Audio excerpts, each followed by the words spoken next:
कुतुबुद्दीन ऐबक की घोड़े से गिरकर मृत्यु हुई थी, ये तो हम सब जानते हैं। लेकिन एक 11 साल का तुर्क लड़ाका जो कि 11 साल से ही घोड़े पर सवार होकर उसने बहुत से युद्ध लड़े, बहुत सी लड़ाइयों में उसने विजय भी प्राप्त की। तो सबसे पहले हम इसके बारे में आपको जानकारी देते हैं। कुतुबुद्दीन ऐबक था कौन? आपको बता दें, यह एक गुलाम था और मोहम्मद गोरी का गुलाम था। ये तुर्किस्तान का रहने वाला था। इसके माता पिता तुर्क थे और उन्होंने इसको एक काजी को बेच दिया था। उस समय दास व्यापार प्रथा थी। दास व्यापार एक अच्छा व्यवसाय माना जाता था, लाभ का व्यवसाय माना जाता था। काजी ने उसकी शिक्षा और दीक्षा और घुड़सवारी, तीर चलाना, तलवारबाजी चलाना, ये सब उसने अपने पुत्रों के साथ अच्छे से शिक्षा दी। काजी की मृत्यु के बाद काजी के पुत्रों ने फिर से इसको बेच दिया कुतुबुद्दीन ऐबक को, और अंत में मोहम्मद गोरी ने इसे खरीद लिया। मोहम्मद गोरी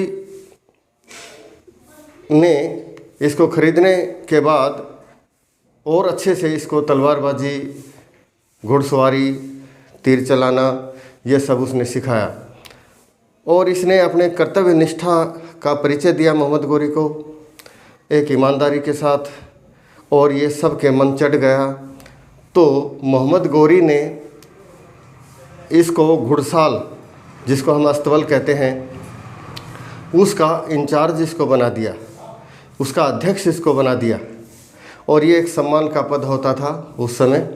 और बहुत सी जो लड़ाइयाँ रही उसमें इसने एक सेनापति के रूप में अगुवाई की।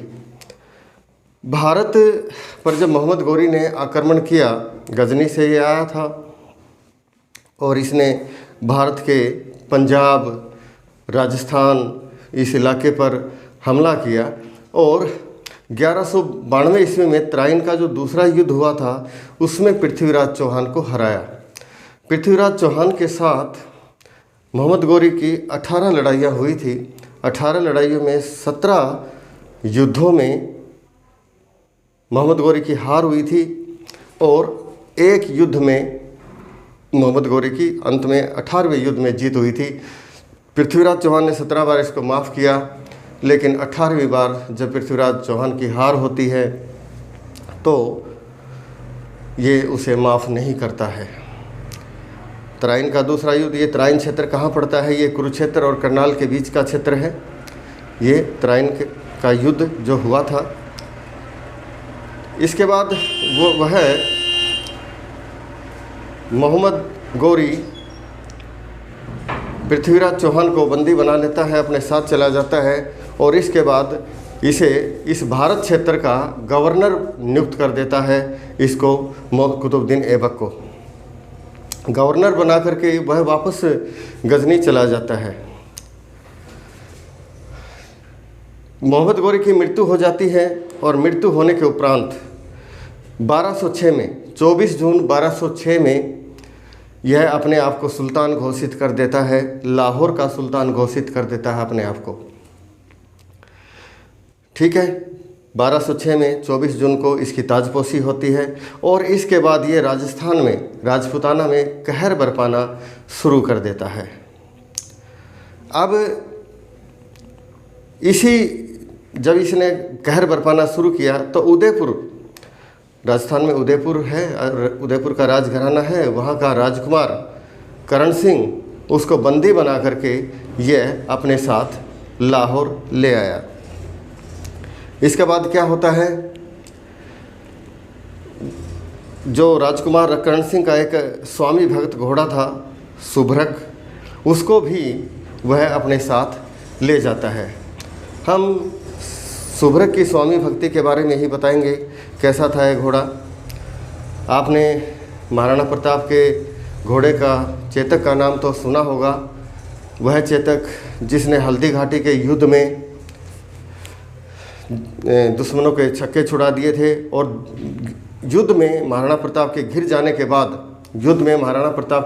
के बाद वह सुरक्षित महाराणा प्रताप को निकाल ले जाता है, लेकिन सुभ्रक को कोई नहीं जानता। आज हम आपको सुभ्रक के बारे में बताते हैं। तो ठीक है, वो राजकुमार कर्ण सिंह को बंदी बना करके ले जाता है और एक दिन जेल से भागने के प्रयास में राजकुमार कर्ण सिंह को सजाए मौत सुनाई जाती है और ये तय हुआ कि सज़ा जो है कैसे देनी है।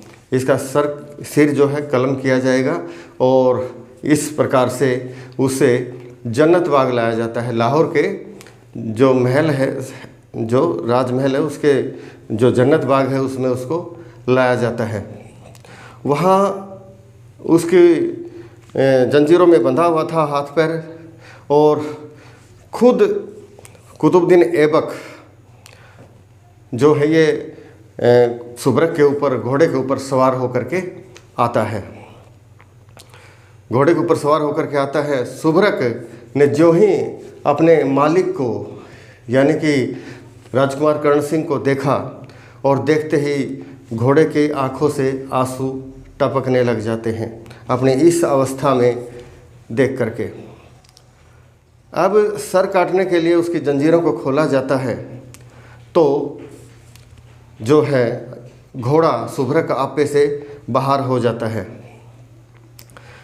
आपे से बाहर होने के बाद वह उसको उछल करके उसको कुतुबुद्दीन ऐबक को नीचे गिरा देता है और उसके बाद अपने पैरों से, अपने अगले जो पैर हैं उसकी जो टाप है, खुर है, वो पटक पटक करके उसकी छाती के ऊपर, उसके सिर के ऊपर उसे मारता है और उसकी जब घोड़ा उसके ऊपर हमलावर होता है, उसको पटक पटक के मारता है तो उसकी मौत हो जाती है। और ये जो कुतुबुद्दीन के जो सैनिक थे ये सब चुपचाप अचंभित होकर ये देख रहे थे। मौके का फ़ायदा उठा करके राजकुमार कर्ण सिंह ने घोड़े के ऊपर चढ़ जाते हैं और जो ही घोड़े के सुभ्रक के ऊपर बैठते हैं तो सुभ्रक हवा से बाजी लगा देता है और वह बहुत तेज़ गति से दौड़ता है और लगातार लाहौर से उसने दौड़ना शुरू किया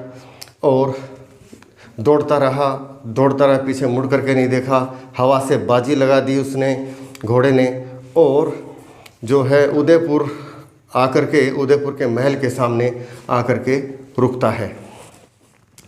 और जो ही राजकुमार कर्ण सिंह घोड़े से उतरते हैं और घोड़े के शरीर पर हाथ फेरने के लिए हाथ बढ़ाते हैं तो देखते हैं कि उसका जो शरीर है वो प्रतिमा की तरह खड़ा है, बुत बना खड़ा है और निष्प्राण शरीर हो चुका है। जो ही उसने हाथ सर पे रखा घोड़ा एक और लुढ़क जाता है, क्योंकि जो है फेफड़ों के अंदर जो ऑक्सीजन की कमी के कारण घोड़े की मौत हो जाती है।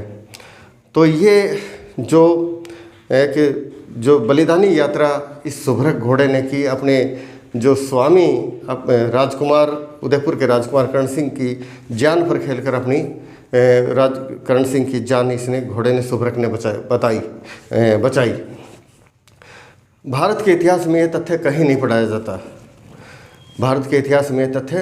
पढ़ाया जाता, जबकि जो विदेशी स्रोत हैं, विदेशी जो पुस्तकें हैं, फारसी की जो प्राचीन पुस्तकें हैं, उसमें कुतुबुद्दीन ऐबक की मौत कैसे हुई है स्पष्ट रूप से ये लिखी हुई है। तो ये सुभ्रक की कहानी सुनकर आपका सीना गर्व से चौड़ा हुआ होगा, और आपका सीना गर्व से चौड़ा हुआ है तो आप इसको शेयर ज़रूर कर देना। नमस्कार।